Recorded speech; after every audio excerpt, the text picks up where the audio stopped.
able to hear me. Okay. So my name is Sokaribo Sendibo Sokaribo, and I will be taking you today's through today's session. Okay. So before we get started, I would like to know where you're connecting from. So you could drop in the chat system. Where are you connecting from? Is it from Lagos? Is it from Kampala? Is it from the UK? Let me get a sense of the people that we have in this room. All right. Mm-hmm. And I really hope your Saturday has been great. Opeoluwa connecting from Lagos. Yeah. Okay. Mm-hmm. I do hope your Saturday has been great, like mine. This is more or less my third speaking for the day. It's all good. Rob Vic from Ocean State, Alima Ismail from Lagos, Nigeria, Jedediah from Ogun State, okay, and the rest of them. All right. So a copy of the data form was sent to all of the speakers. So majority of you are actually first-time founders. Okay, so everything we'll be discussing today is going to more or less give value to first-time founders, also founders that have been in operation for quite a bit of time, and also for our aspiring founders that are looking into getting into the startup ecosystem as well. Okay, value should be given to you through this. Okay, so once again, this is me welcoming everyone to this session. Okay, so you're going to help me through this. Okay, so while I'll be sharing my screen so we could go through it, if there is a comment on the chat system that I need to address, feel free to more or less call my attention to it. Okay, so you could unmute your mic to say something or raise up your hand, just do something that would more or less make me notice that you are trying to say something to me. All right. Okay, so I will be sharing my screen right now so we can get started. Yeah. Um, my team members here. Okay. Okay, so I will be sharing my screen now and we could get started. Mhm. Mm. Okay, so you should be able to see my screen now, and you should also be able to see and hear me clearly. All right. So moving on. Okay, so the Startup Launchpad Program, which is the major reason why we're here. Basically, the idea for the Startup Launchpad Program was for we aspiring founders and founders that have been in operation for quite some time. The truth is, if you want to be an engineer, you tend to go to school to learn certain things. If you want to be a doctor, you also get to go to school to learn how to be a doctor. Okay, but when it comes to being a founder, they're more or less there is no traditional sense, there's no traditional process for you to more or less go to a school to learn to be a founder. So we get to see a lot of people tend to make lots of mistake in the process of being a founder, or as a founder, they're still making all of those mistakes. So the goal of Startup Tribe was basically to more or less provide startup education in an advisory capacity to founders, aspiring founders, and startups. Okay, those essential things, those fundamental things that you should more or less know as a founder, okay, or as an aspiring founder, to be able to just provide you with all of this knowledge. Okay, and that is also the goal of the Startup Launchpad program. Okay, so this program will be running for the next 6 days, and throughout the 6 days, our goal is just to ensure you get the essential knowledge, the essential skills, the essential mentorship, the essential tools you need to start, which starting is more or less validating, launching. You need to run, you need to grow, you need to scale. So we'll be covering a lot of aspects with respect to this program, from understanding entrepreneurship and the startup ecosystem to idea validation, market research, and value proposition, to co-founders relations and team building, to every part, every legal thing you should know as a first-time founder or as an aspiring founder. Okay, and then we'll also be covering operations. So operations is one major part of startups that people don't more or less talk about. Okay, so we'll be covering that aspect of startup, and then we'll talk about branding, customer acquisition, market strategies, and then we'll talk about valuation, fundraising, and investor relations. Okay, so like you already all should know, there are six speakers for this program. Okay, we can only see five here, but there's six speakers for this program. This is me with my hair. Don't worry, my hair is not plaited. So this is me, so Karibal Senibor. And then we have Emmanuel Faith. Emmanuel Faith will be handling the part on co-founder relations and team building. And we have Karen. Karen will be handling the part on everything legal.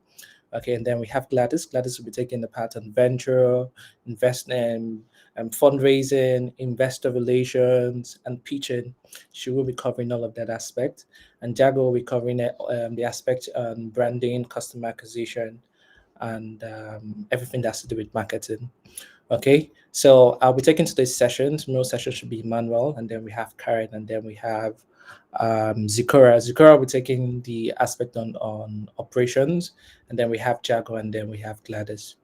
Okay, so everybody here more or less have this deep understanding of the area that they would be sharing with us. Okay, and so I would want to more or less give them as much attention as you would give to me, and more or less be in the program so you can get as much value as possible. Okay, I know how much it would cost if you were trying to book for a consultancy session with all of us. Okay, and then we're all here trying to give you this knowledge for more or less free of charge. Okay, it's not free of charge. The organization has to pay for it, but it's more or less we giving it to you. It is the program has made available to you for free, so you could get all of this knowledge. Okay, because we wanted to get this knowledge. We are trying to make an impact in the startup ecosystem, and it starts by ensuring that startup education is paramount. Startup education is key, and we are all in this, and we understand certain things. Okay, so that is it for a breakdown of the program. Now, for the timing for weekends, which is today and tomorrow, it's going to be by 5 p.m. Okay, 5 p.m. to 7 p.m. maximum. It should be a 1 hour, 30 minutes. Okay, so but it's starting by 5 p.m. for today and 5 p.m. from for tomorrow. That's the weekends at 5 p.m. But from Monday to Thursday, it's going to be by 7 p.m. Okay, Monday to Thursday is a working day. Okay, so by 7 p.m., everybody should be settled. Okay, so for Monday to Thursday, have it at the back of your mind. It's already in your calendar. So if you check your calendar, you should see it's reflecting. For today, tomorrow, it is for 5 p.m. And for Monday, it is for from 7 p.m. Okay, so data side and data side. Let's get down to our session for today. Okay, so I've already given you a breakdown of what Startup Tribe is all about, and a breakdown of what the program will be covering, and also an overview of what the speakers are going to be talking on. So, is there any questions before we move into our session for today? So, if you have a question, feel free to ask right now before we move on. Mm-hmm. Any questions so far? Mm-hmm. If you're following through, tell me you're following through. All right. Mm-hmm. I need feedback. Unmute your mic, say something. Mm-hmm. So let it not be that I am still talking and my network has gone. We all know the network situation of wherever we are. Okay. So following through. Yeah, following through. Yeah, Okay. I'm following. Okay, yeah. So please just from time to time you can say something or drop something. It will not be that I have spoken for 30 minutes and realizing my network has gone off. Okay. The network situation is not as perfect as it should be. So we have to run through and work with that. Okay. So today's session is going to be on understanding the startup ecosystem, which is the first part. Okay, so today I'll be running through um, basic ideas or basic definitions that you should know as a founder, you should know as an aspiring founder, and basic informations that you should have of the ecosystem. And yeah, and then we'll talk about understanding the startup ecosystem. Then we're going to talk about how you can lay a strong foundation for a startup. Okay, so as a first time founder, while you're starting, or as an aspiring founder, while you're starting, what are the things that you need to consider for you to be able to lay a strong and solid foundation for your startup? Okay, that is one thing that we're going to also cover. Then we're going to talk about how to generate and validate startup ideas. Okay, yes, and it is yes, you can generate startup ideas, and I will be running you through running you through how to generate those ideas, and not just how to generate those ideas. We would also be talking through on how to validate those ideas, and then how to craft a value proposition and launch an MVP.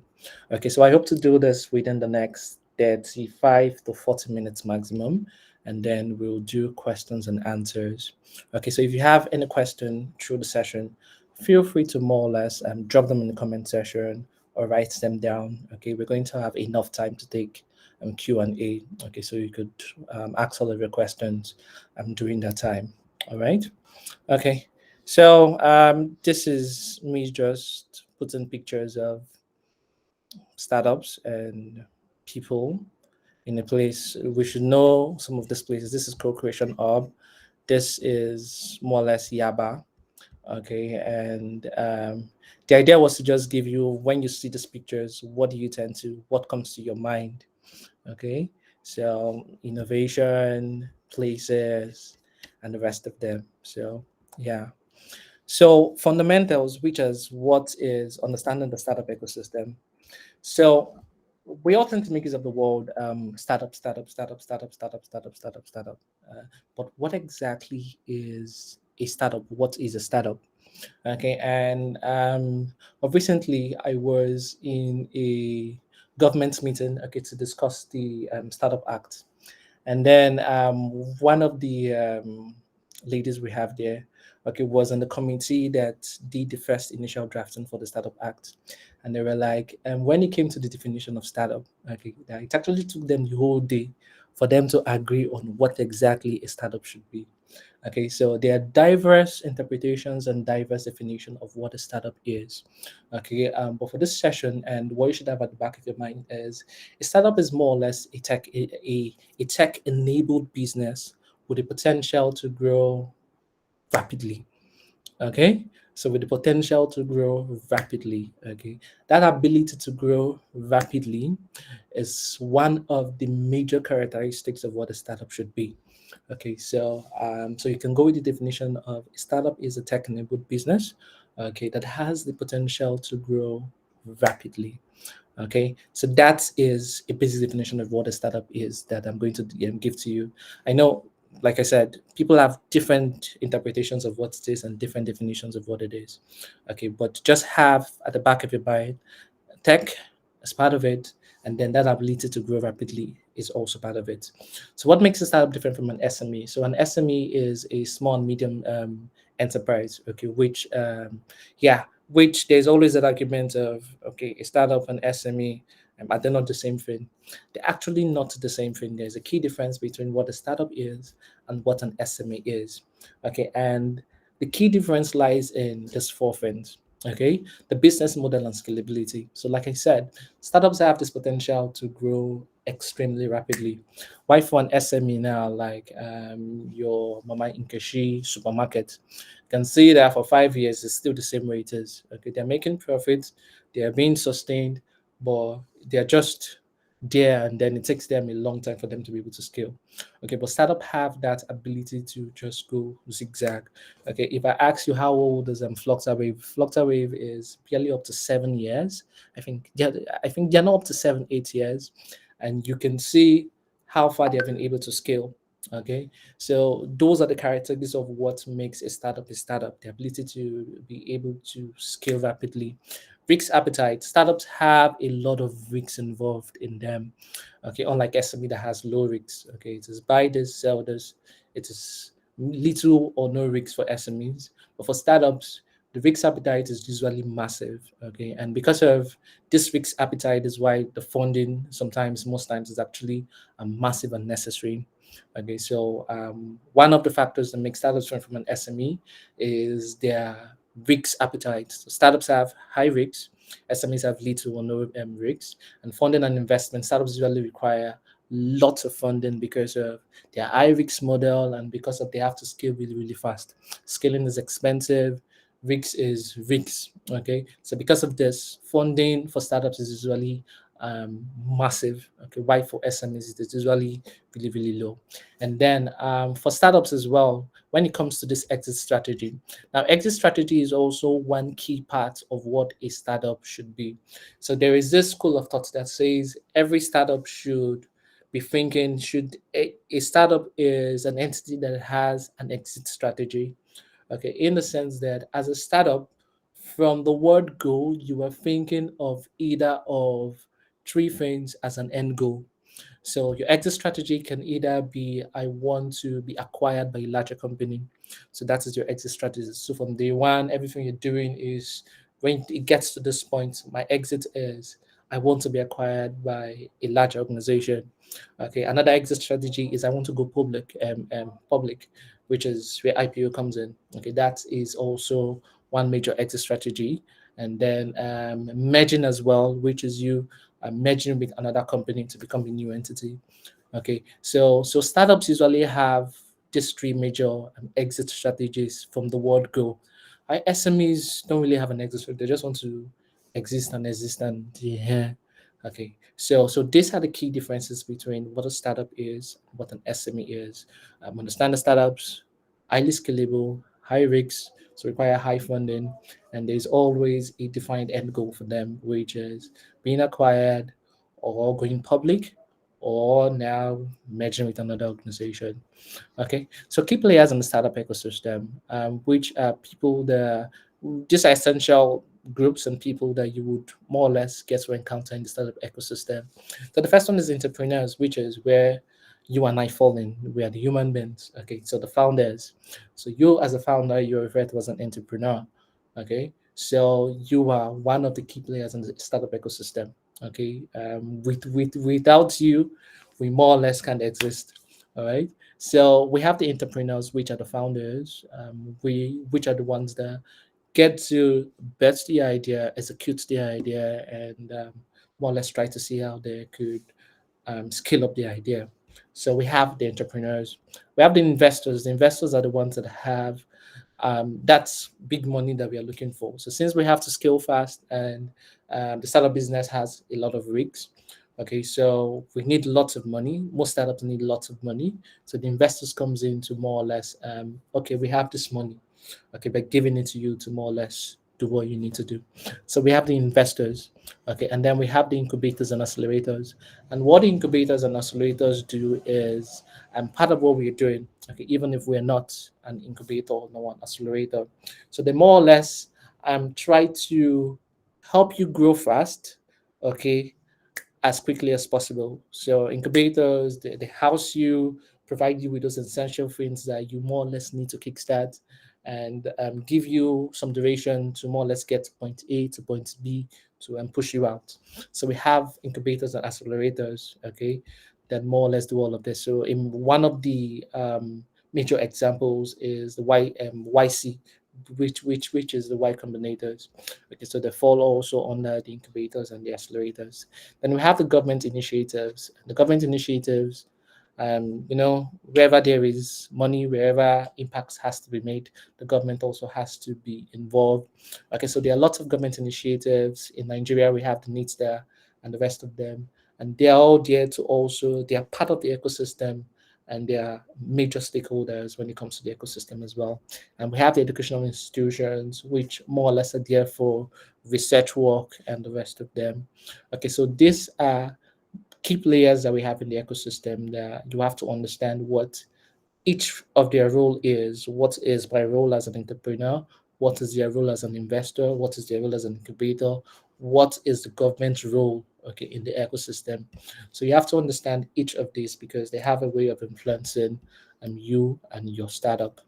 All right. So common challenges faced by a startup founder.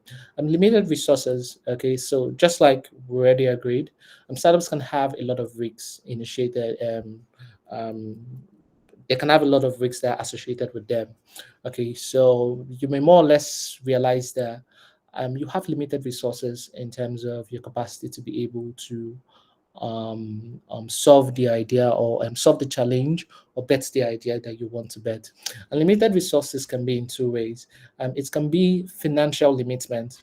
Okay, financial limitment in the sense that I don't have enough funding for me to be able to do this. I don't have enough money for me to be able to bet this idea. Okay, so that can be one form of limited resources, and the other one can now be in terms of people.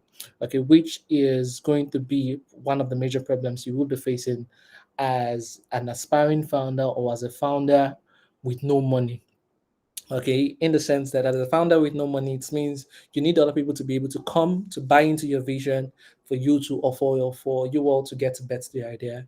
Okay, so that's when you would actually realize that there is a limit. We have limited. There is a limit to people. Okay, so limited resources cuts across your being able to finance the project, but it's also called across having enough people and having the right people to work and bet that idea with you. So market validation and product market fit. Okay, market validation is okay. I have this idea, and it is out there. Okay, me finding that product market fit. Okay, to say this is an idea that the market is actually looking for, and I can more or less give this idea, and then it is going to um, do what it needs to do. So there's a lot of you would face the problem of market validation and product market fit. Is also why you see a lot of startups tend to is also why you see a lot of startups tend to more or less pivot. Okay, so all of this pivoting is also due to their search for finding and product market fit. And then we have competition and market saturation. Okay, an example of market saturation is the fact that everybody thinks that we have enough fintech solutions already.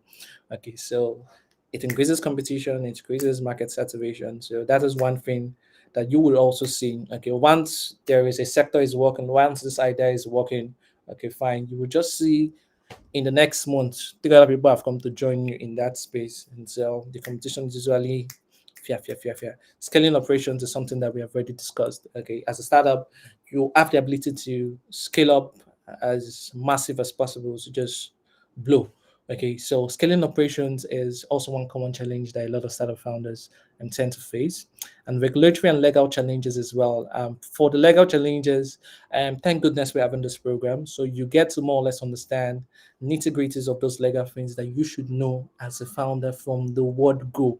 Okay, there's certain things that you should be doing at the initial point from of your idea. Okay, so if you don't realize all of these things later down the line, you will just enter a lot of problems, and then it's now a I don't know situation. Okay, so regulatory government policies affect you in a lot of way. Okay, you can't be betting a therapy startup and you don't understand the regulations that has to do with that industry. So regulatory and legal challenges are common challenges that founders tend to face. And then we have customer acquisition and retention, which is my ability to market my product, getting customers to use my product, and let them come back and use my product. Okay, so those are common challenges faced by startup founders. And I think by the end of this program, yes, we should be able to have covered up to 90% of all of these challenges that startup founders tend to face. Okay, so yeah, we would be able to cover all. Yes, we're covering 100% of it. All right. Okay. So key factors for startup success. Now, when it comes to startup success, remember part of the things that you're supposed to learn in today's session is the ability for a startup to your ability to lay a strong foundation for your startup. Okay, and part of that ability for you to lay that strong foundation for your startup also involves you understanding key factors that you should know that contribute to a startup success. So when it comes to a startup, there are different things that are involved. There is the idea itself. The idea is the idea, okay, that idea in your head that you're trying to bet. Then we have the timing of the idea. The timing of the idea is I have this idea in my head, okay. Do I want to execute it now, or do I want to execute it in the next 10 years? Okay, there are certain ideas that are primed to be done now. Okay, meaning if those ideas are executed right now, okay, they are fantastic. And there are certain ideas that if you're launching it now, you're just wasting your time. Okay, there are ideas that can come in the next 5 years, but they have no immediate need for it right now. So the timing of the launch of an idea actually matters a lot. Okay, so if I should also use timing and give you an instance, is take for instance when Uber launched. Okay, the timing of Uber launch. Okay, it was at the time that was necessary. Okay, the economy was the way it was, and everything was just the way it was. So when it came out, it was just the right timing. Okay, so timing matters in your whole idea generation and your execution, in your process of execution. The timing for which you want to launch out the idea actually matters a lot. And then we have the execution team. Okay, I have this idea, we want to launch now. Okay, who am I working with to execute this idea? Okay, so the execution team also has that major role to impact the success of the startup, right? So that's one thing you have to also know.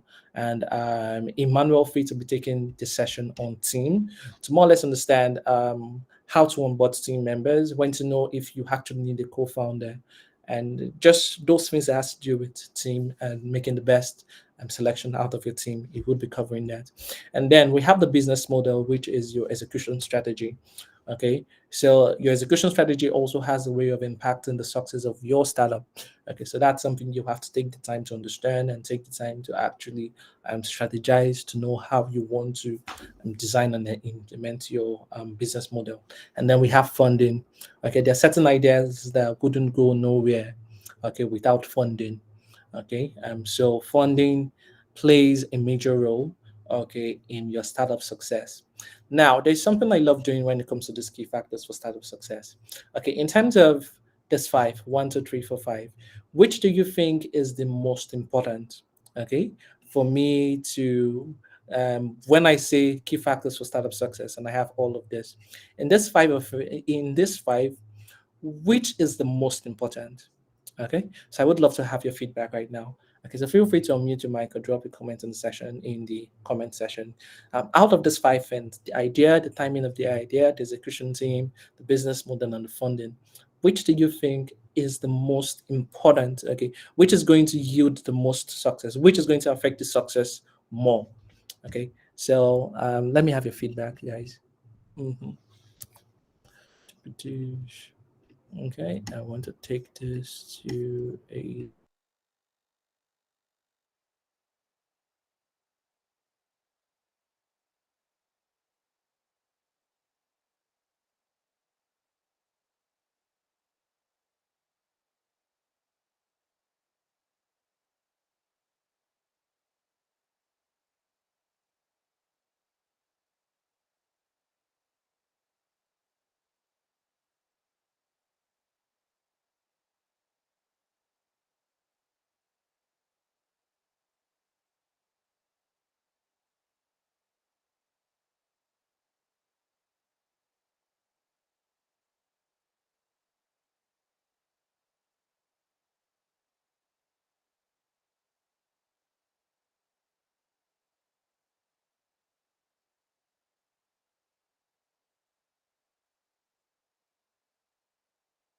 So I think I mistakenly closed the meeting, right?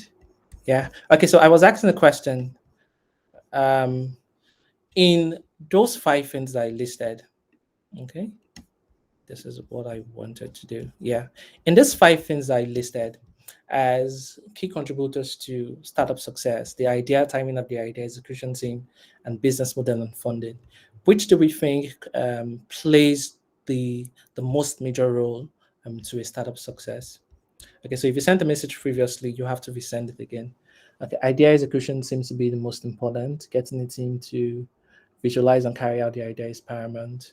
Okay, yeah, who else again wants to contribute to that idea execution? Okay. Mm-hmm. Mm. All right, that's fine. Okay, business model. Well, can I come in? Oh, yes, quickly. So, Mhm. for me, I think they are equally important because they complement one another. So, Okay. if you have funding and then you don't have a good idea, I don't think it's going to be possible for you to have a very good startup.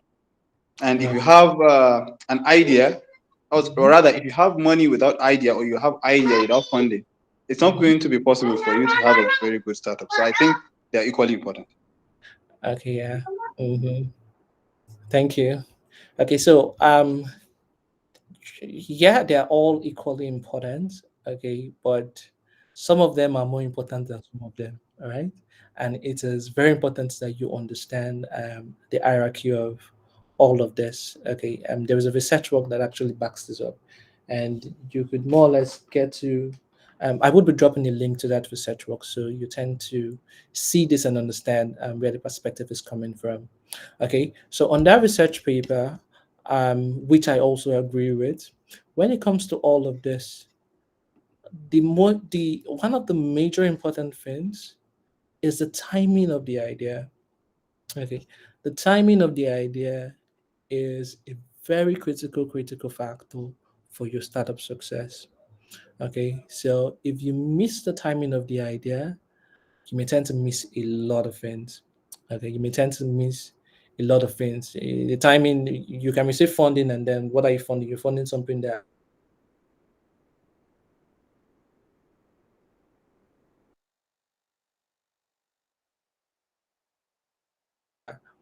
is going to actually die.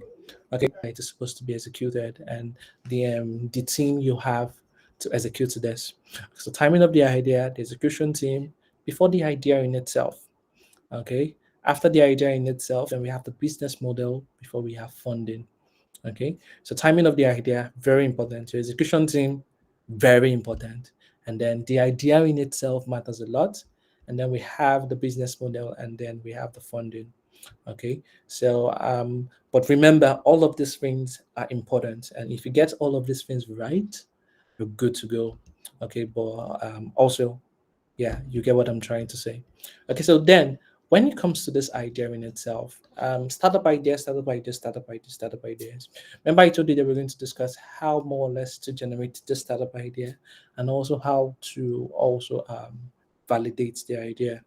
Okay, so generating startup ideas, every almost everything falls down to the idea in itself.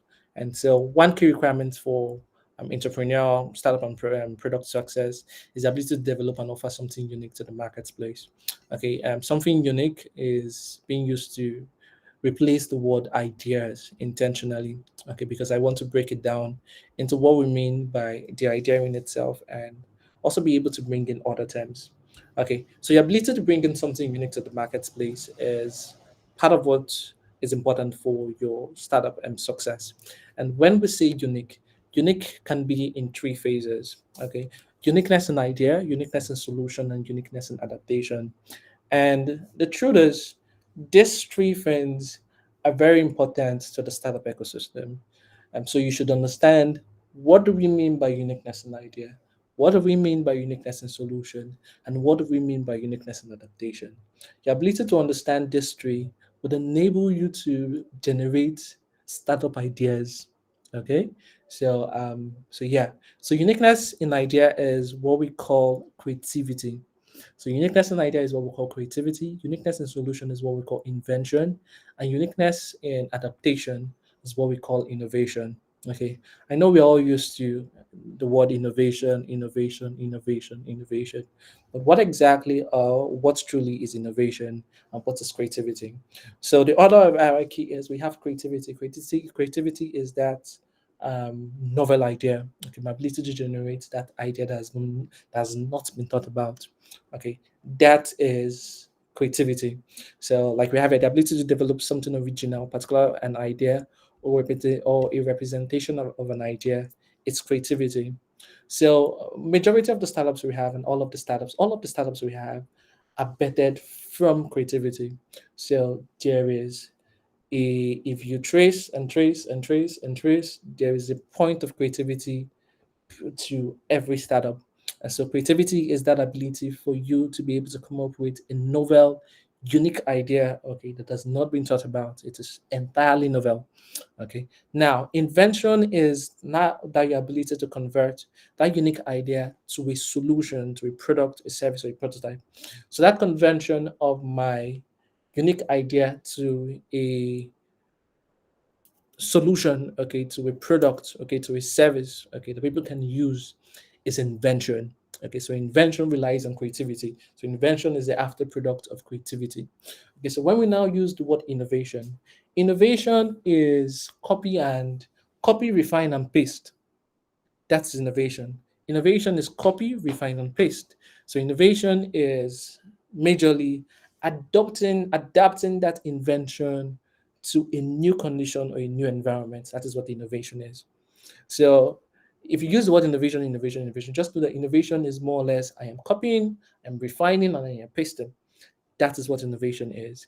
And truth be told, majority of the startups that we have, okay, falls under the innovation category. Okay, and innovation, those startups in the innovation categories are what gives the startup ecosystem that that source that capacity and stuff that it has. Okay, so most of the startups that you see, most of the flagship startups that you see, falls under the innovation angle. And the truth is, if you understand the role of innovation and the role of creativity, you would know what we need and how where to generate ideas from and how to generate those ideas. Okay, so to recap this part, creativity is that unique idea that you tend to have. Okay, the uniqueness in the idea. Invention is my ability to convert that idea to a product, to a service, to something that can be interacted with. That is invention. Okay, and then when it comes to innovation, innovation is me, for example. Now, this invention was invented in Nigeria. Okay, and I take that same thing and go to implement it in China. Okay, and then when I get to China, I just refine it and fix it and fit in to adopt to work in China. That is innovation. So innovation is copy, refine, and paste. That is basically what innovation is. Okay, and the true validity in innovation, like I have told you guys, plays one of the major roles in the startup ecosystem of any region. Okay, of any region. And if you come to think about it, um, is China an inventive nation or an innovative nation? What do we think? Okay, so quickly, do you think China is an innovative nation or you think China is an inventive nation? Okay. Mm.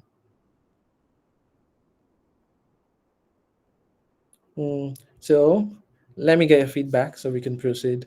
Do we think China is an inventive nation, or we think they are an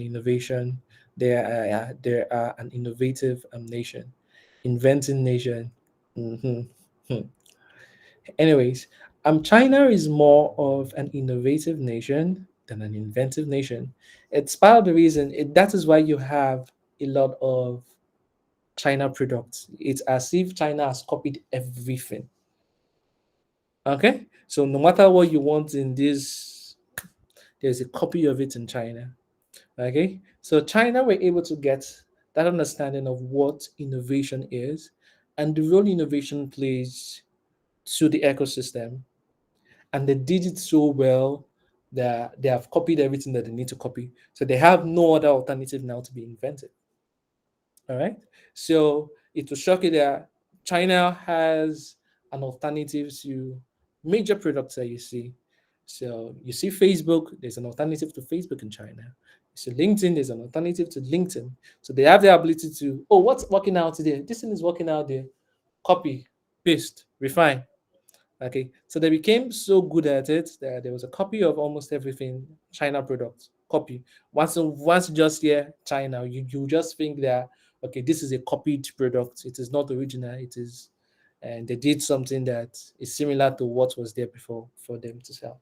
All right. So China is more of an innovative nation than an inventive nation, and they have perfected that art of innovation, and it has given the economy and the startup ecosystem that boost that it actually needs. Okay, and if you check Nigeria and check majority of our major startups, okay, from Flocktawave to Paystack, you would see that those major startups, okay, fall under the innovation angle of things and not the invention. Okay, what is Flocktawave and Paystack? They are just majorly copied version of Stripe. Okay, so oh, Stripe is working there. copy to the ecosystem, refine it to be able to adapt to the ecosystem, and then we have it. We have an innovation. Because the majority of the things that we have as key startups in the region, in the country, okay, are actually innovation. Okay, usually there is always more innovation than more invention. Okay, and the truth is there is a level of innovation that you have to get to for you to be able to invent more. Okay, and Nigeria is at that phase where we have to be an innovative country. An innovative country is our ability. There's most things, there's several things that are not working the way it's supposed to be working. And because they're not working the way it's supposed to be working, there's certain things that cannot be done in Nigeria until those things are fixed. Okay, so there are things out there that are needed for the next level of growth. And until those things come into place, okay, we can get to that next level that we're supposed to get to. Okay, so majority of what we need in Nigeria are innovation. And innovation is me looking out there to say, okay, this is working out there and it is working, it is solving this problem. Okay, and we have more like a similar problem here in Nigeria.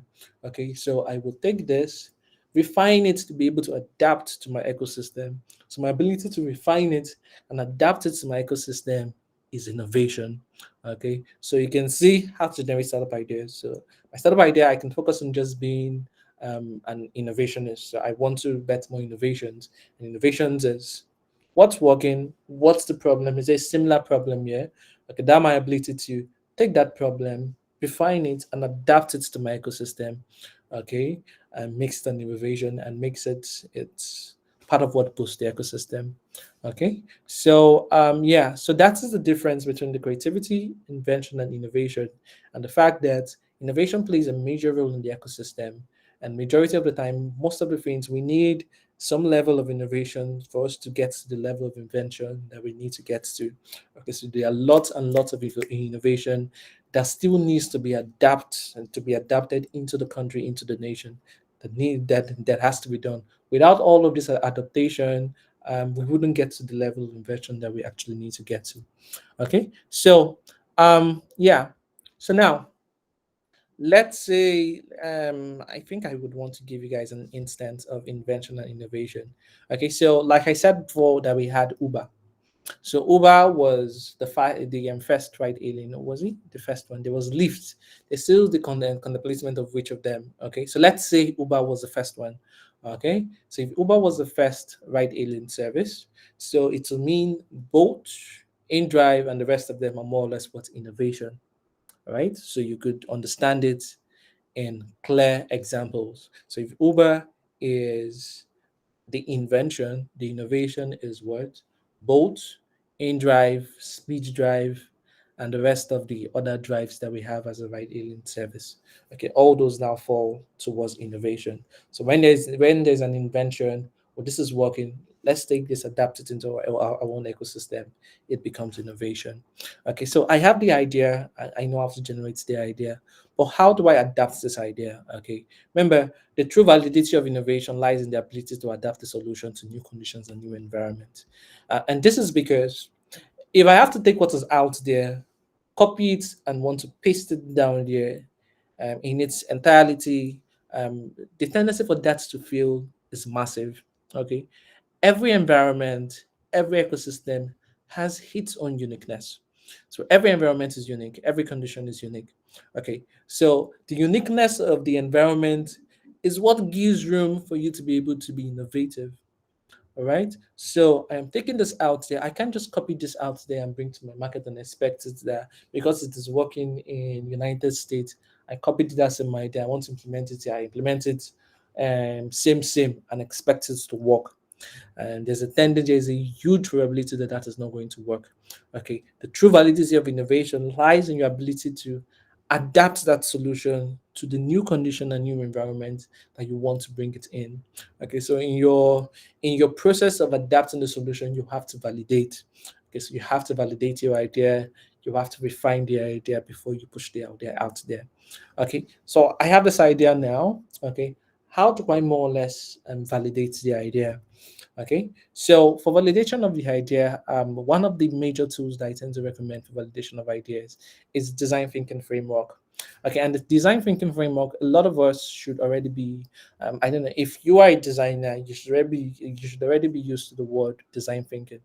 But understand that design thinking is a framework that you can use to validate your idea, launch your idea, and iterate your idea. Okay, so it's a framework, okay, a step-by-step process that you can just use to validate, launch, and iterate your idea. So the design thinking framework contains 5 different steps. Okay, 5 different steps for you to be able to do all of what I have said. The first one is learning about your user. Okay, so I have this idea. I want to learn about the user. Okay, and the second step is to determine the features. Then we have the brainstorm solutions. Then we have the prototyping and we have the testing. Okay, so let's run through them and then we'll use an idea as an instance.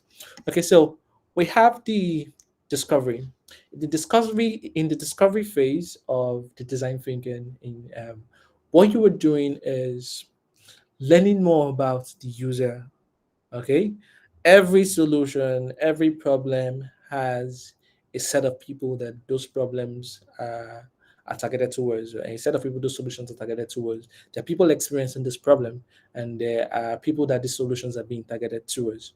Okay, so those people, your ability to learn about them is the first stage of the design thinking framework. Okay, so and what the design thinking framework also does for you, it enables you to be able to work using a customer centric approach. Okay, so let everything I'm doing is I am trying to get a better understanding of the community that I am trying to build for, the people in the community that I'm trying to build for, and how best to implement this in that community. So the discovery phase gives you all of those discovery, okay, to understand mm, the major things I need to know about the users that I am building the solution for and they're experiencing the problem. Okay, and tools that you can actually use for discovery, more or less interviews, stakeholder interviews, user interviews, which are user interviews falls towards people that are actually using the product. Stakeholder interviews is for every industry you want to innovate in. There are stakeholders that are in place that are already in that industry that have the tendency to either make life easy for you or difficult for you. So you also have to understand all of those stakeholders that play those major roles in the industry you want to innovate on. And then we have surveys. Okay, it's why you see most times when people want to start a startup, they tend to do survey and please help me fill this survey. Okay, so that's one form of you trying to understand and learn more about your user. So you having an idea, first try to understand your user. Okay, understand the user of the idea, understand the problem the user is actually facing. So these are tools that you can more or less use to learn more about the user, and it all falls under the discovery phase. Okay, so I have learned about the user. Okay, fine. What is the next step? So my ability to, um, after the information that I've gained about my user, okay, I can now define my problem.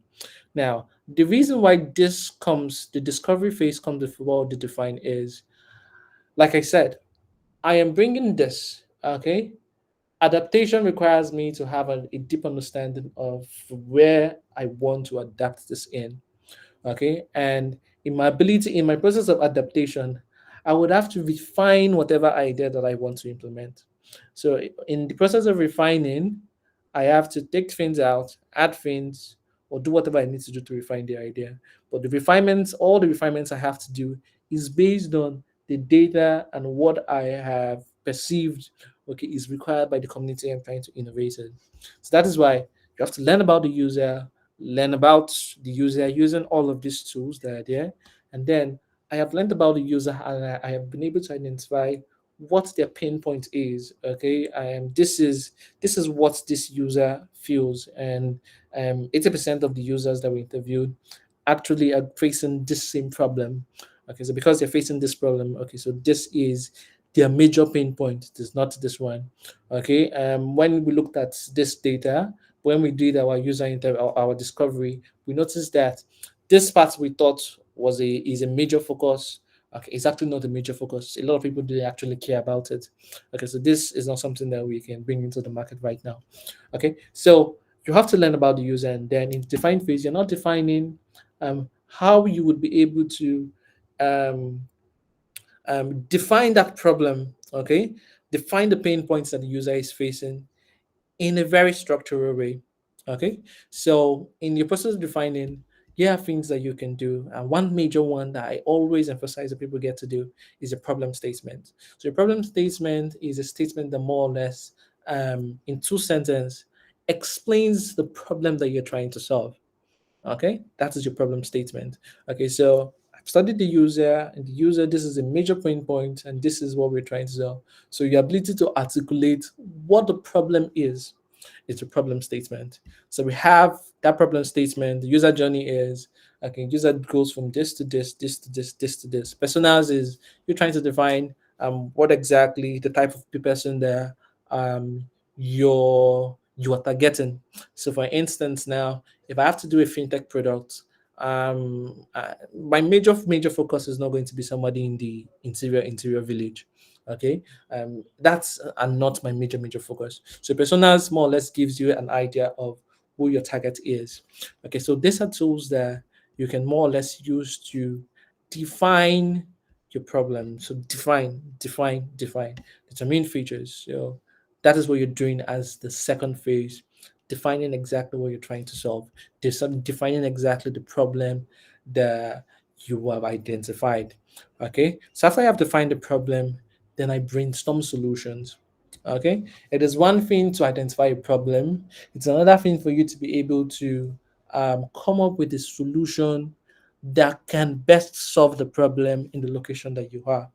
Okay, so I can have a problem and there are 1,000 ways to solve it, but what way in solving it would give the best result given all of these parameters? So that's where ideation comes in. Okay, so I know there's a problem. Okay, yes, but can we identify multiple ways for us to be able to solve this problem? In these multiple ways, what is going to be the best possible way for us to solve it given these environmental parameters? So that's what you're doing in the ideation session, in the ideation phase. So ideation is majorly you brainstorming solutions and brainstorming solutions and brainstorming solutions. And then, okay, I have brainstormed the solution. What do I do? Build a prototype.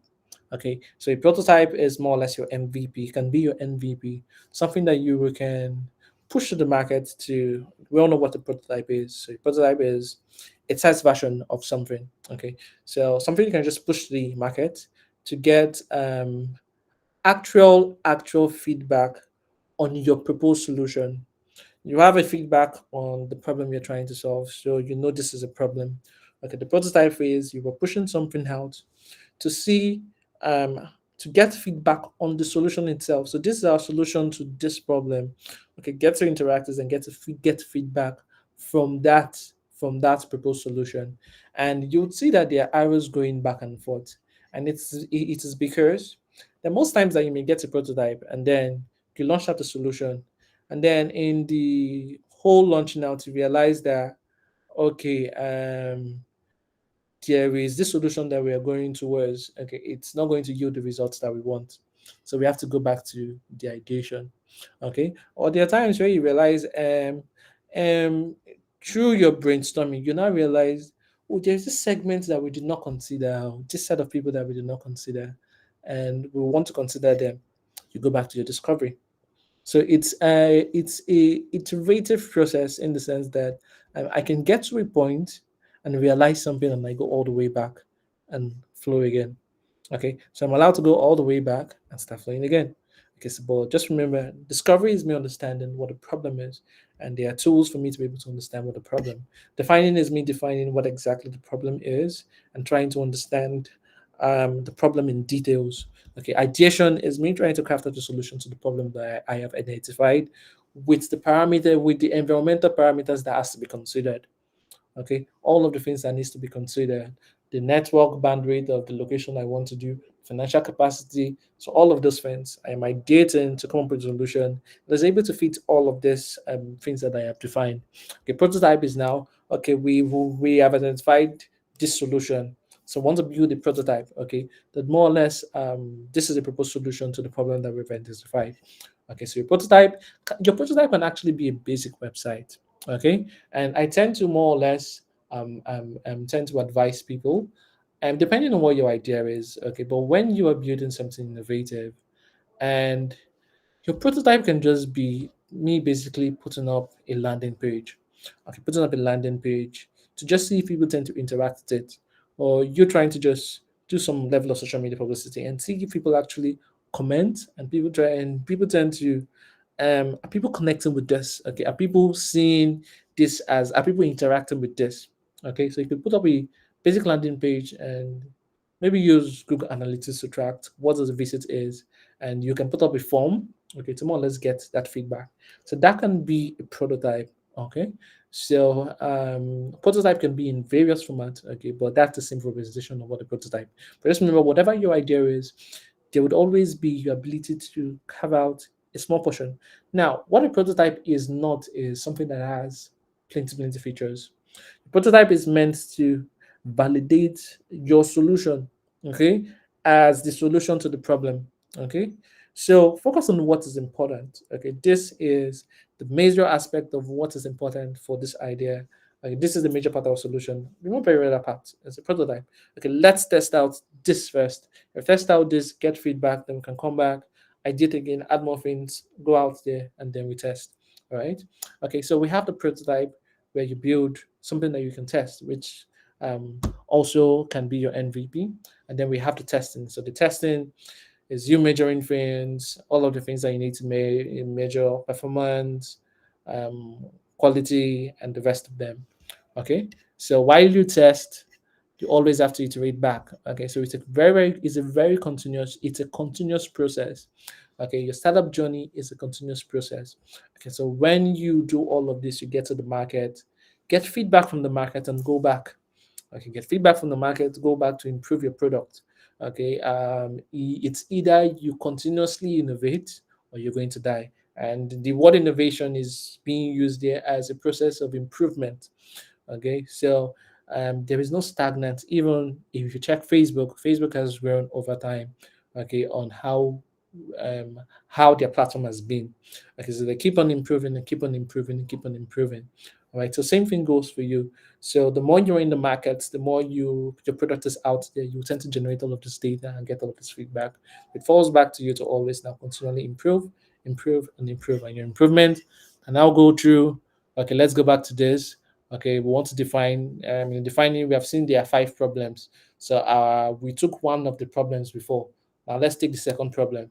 Okay, yeah, you go with the second problem, you ideate on it, you prototype, you test, you just continually do that and continually do that. Okay, so this is a clear process that you can use to more or less validate your idea. Okay, so we've covered how to generate ideas, how to validate ideas, and more or less those foundational things that you need to know as a startup. Okay, what's this? This is a two-sentence speech. Okay, okay, so a two-sentence speech is more or less something that you can use to um, and pitch your startup, okay, to give you an understanding of what your startup is all about. Okay, so the student sense speech goes with for target audience. Who is the target audience of your startup idea? Who has a need? What is their need? Okay, who is the target audience? What is the need? What is the name of the product? What is the product category? Okay, and what do you offer? Or what's your key benefit? Okay, and then comparing it with whatever is out there. Unlike competitors or substitutes, we are different in a unique way. What is the unique way? So the two-sentence speech is a way of you understanding clearly what your startup is all about, and just in clear terms, this is what my startup does. Okay, and these are the competitors we're trying to target, and this is what makes us different from them. Okay, and I think there is an example. Okay, so take this for example. For wealthy individuals and car enthusiasts who want a high-end sports car that is environmental friendly, the Telsa Roadster is an electric car that delivers unprecedented performance without harming the environment. Unlike Ferrari and Porsches, we offer amazing performance with zero direct carbon emissions. So in this now, you could have an understanding of who the target audience is, okay, what their product is all about, and what problem their product is actually solving. Okay, so they have clearly defined that this is for wealthy individuals and people that are passionate about cars. Okay, so they want a high-end sports car, and we know Porsches and Ferraris are one of the they are the top, they are part of the top high-end sports car. Okay, so they're competing in the space of high-end sports car.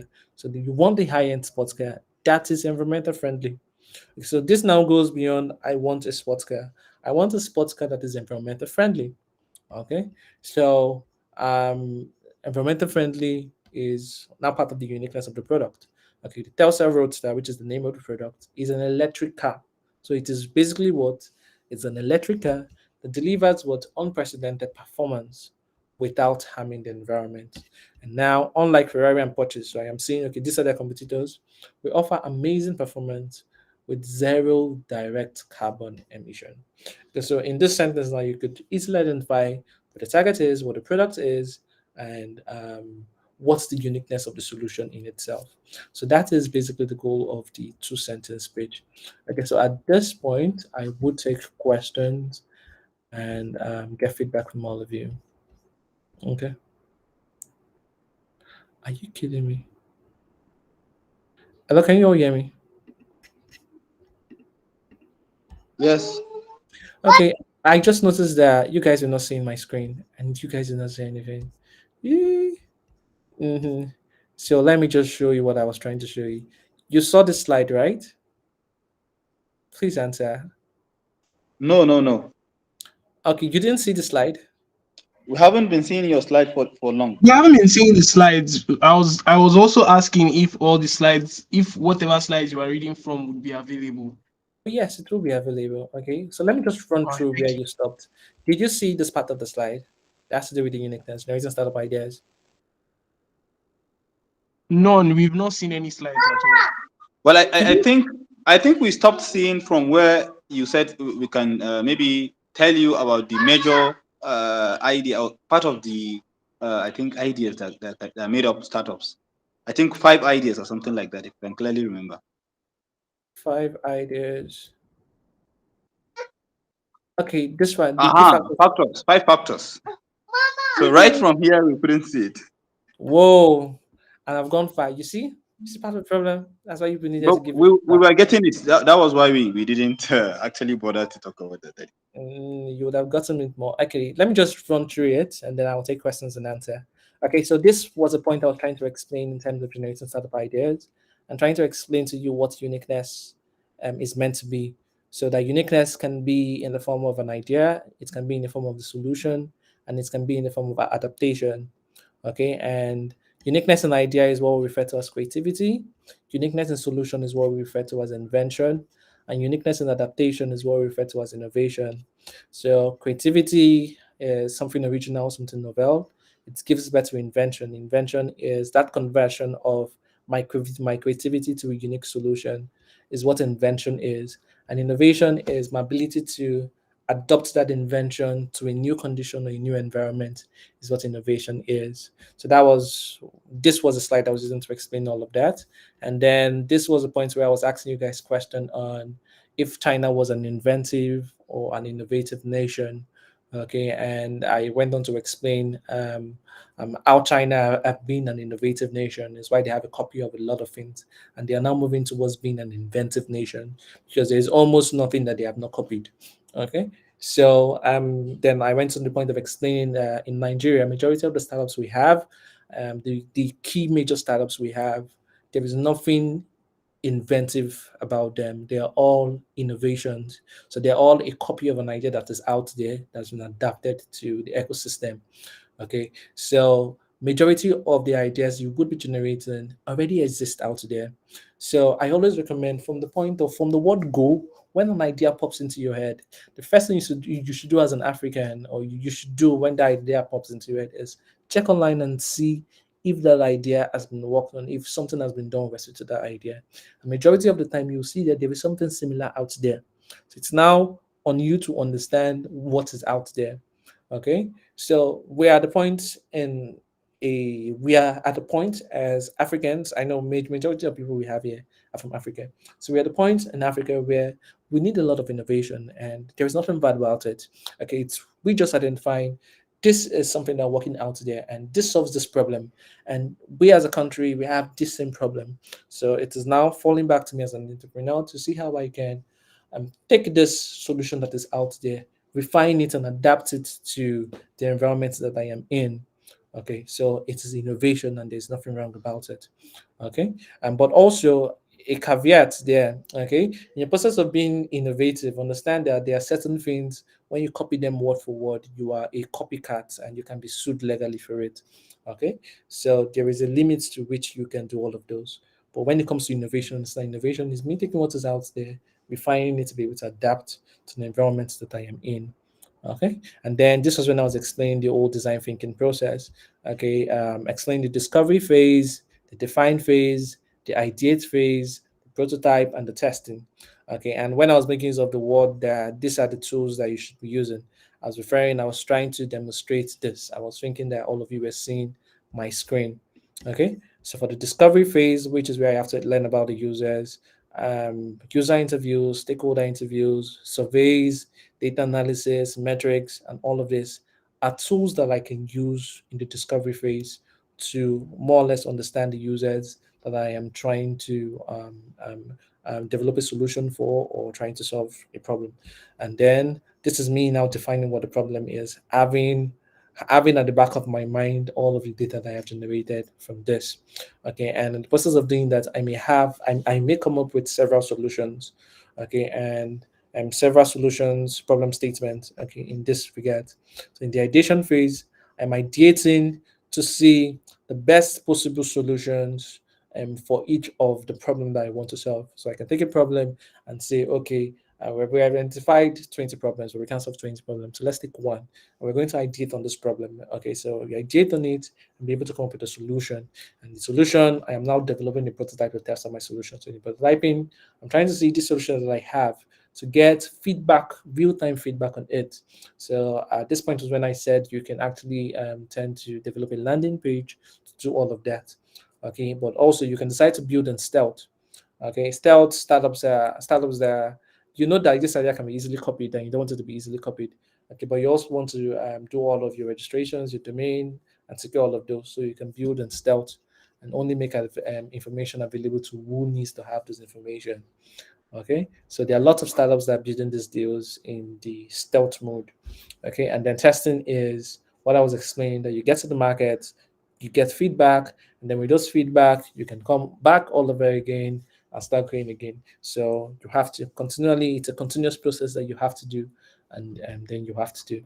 And then this was when I was explaining the two pitch sentence, which was basically me explaining it's a statement that more or less gives you an understanding of your startup.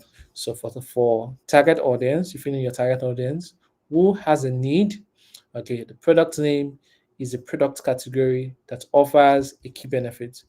Unlike competitors or substitutes, we are different in a unique way. Okay, so when I feel this, it should give me an understanding of what my startup is. And so this is an example for wealthy individuals and car enthusiasts who want a high-end sports car that is environmental friendly.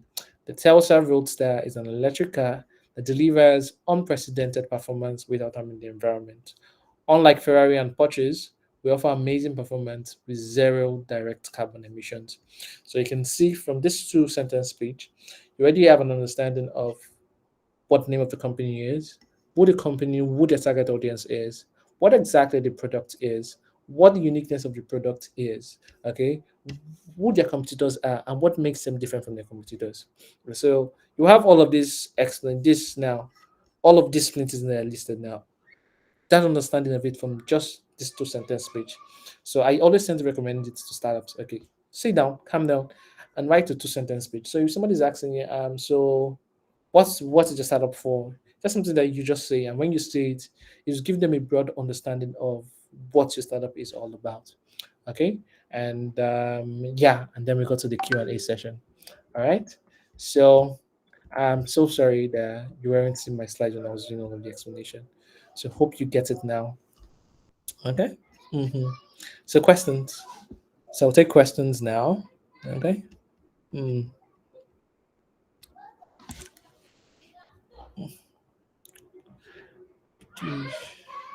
See now. So any questions for me? You can also you I, can I have a question, but it's not regarding the content that has been delivered in this program, but rather indirectly regarding that. So I just wanted to know if the recording for this session will be shared with all of us. yes, it will be shared. Okay, that's the question. And that's if you are it's the link will be dropped on the Slack channel. I know the link to the Slack channel was sent to everybody. So the recording and all the resource materials would be shared on the Slack channel. So if you're not on the Slack channel, check your email, you get a link to the Slack channel, and then you would get all of those links. All right. Okay. Oh, I have a question. My name is Okwefa Okwelba. Can I proceed? Yep. Yep. Mm. Okay, so my startup is called Study Stack. Okay. Um, it's basically this is going to be a long thing, so please prepare your mind. Mhm. So for the What is past, that? yeah, I'll try to make it as short as possible. For All the right. past 3 years, I've managed to provide a service to my classmates, provide soft copies of materials, notes, etc. And it boomed. Like that was the first time I ever made such amount of money on unprecedented. In the first week, I made 50,000 naira. And following week, 100. And then that's when COVID struck. All right. Mhm. At the time I was doing this, I had no knowledge of design. I was basically just a student. And with COVID, I learned how to design. Now I'm currently a senior brand designer and junior product designer. I also know a bit of codeless front end and motion design. Just Okay. putting it out there. Okay, so this year I managed to clean up what I offer, the service I offered a little bit. Um, I managed to host it on Notion. So I didn't just provide soft copies of notes. I had Google AI run through notes that had been written. Um, I've forgotten the name of this app. It can scan notes and recognize handwritings. Okay. Google Lens. So I turned them into written notes. But I'm sure you know how Notion works. I can highlight important parts, add hyperlinks and etc. So I did that and it worked wonderfully well. So this year, sorry, late last year, I enrolled in a UX school after learning UX from like getting 4 different certifications. I enrolled in a UX school. It might sound like I'm bragging, but I promise you I'm not. And I was asked to do a project was that touched home, that was really, really close to me. So I decided to use this as a project. And I did a prototype and it was reviewed by someone with 25 years experience as a UX designer. And he said it was top tier. Now, my question is, I've not done this in what I'm currently doing just serves my class and it just serves me. What I did on the app is to give everyone the same power I have, more or less like a student to student platform rather than a student to teacher platform. Okay. Yeah. So at what level am I? Should I say am I at a tester level or am I at an idea level? I think I'm somewhere in between the prototype and idea level. What can you call that level? It depends on how you say it. You can still call it your ideal level, and you can still call it your prototype level. But it falls back to you in the sense that the idea has the potential for it to scale.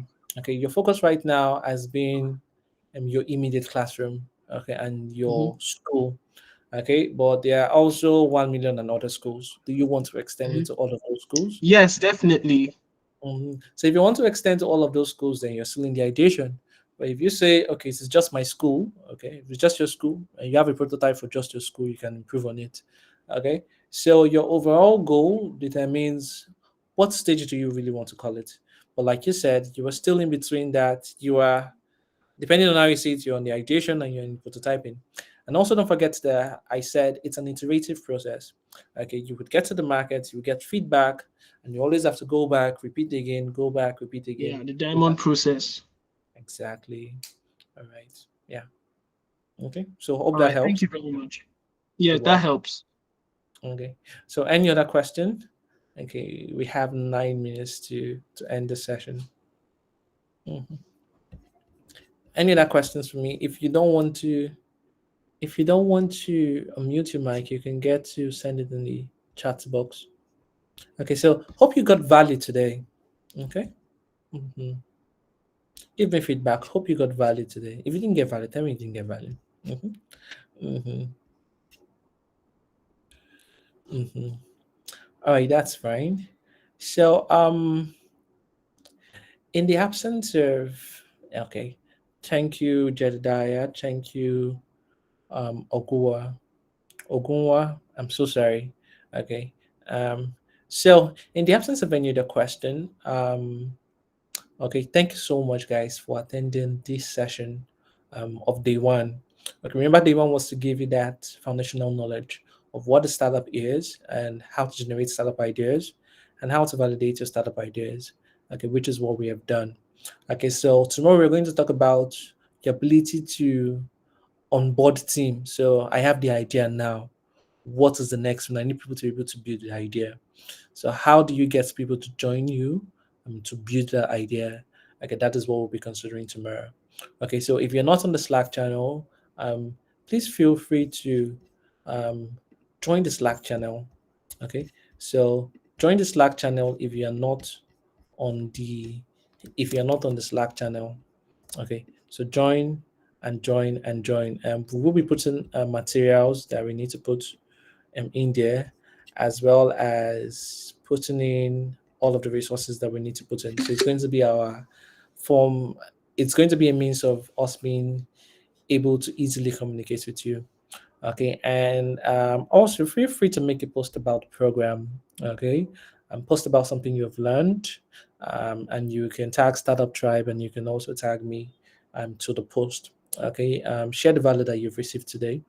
Okay, tomorrow's session is still going to be by 5 p.m. So 5 p.m. to 6:30, and we're done. Okay, so see you all tomorrow, and have have a wonderful. Slack is not working on your phone. You can connect using your laptop. Okay, but I think if you download the app, it can more or less sort out that problem for you. Okay, or just respond to the email, and then somebody's going to give you alternatives to actually get that sorted out. All right. So thank you so much, guys, and thank you for attending. And hope to see all of you tomorrow with Emmanuel Faith. All right. So bye, guys. Mm-hmm. Uh, mhm, mhm.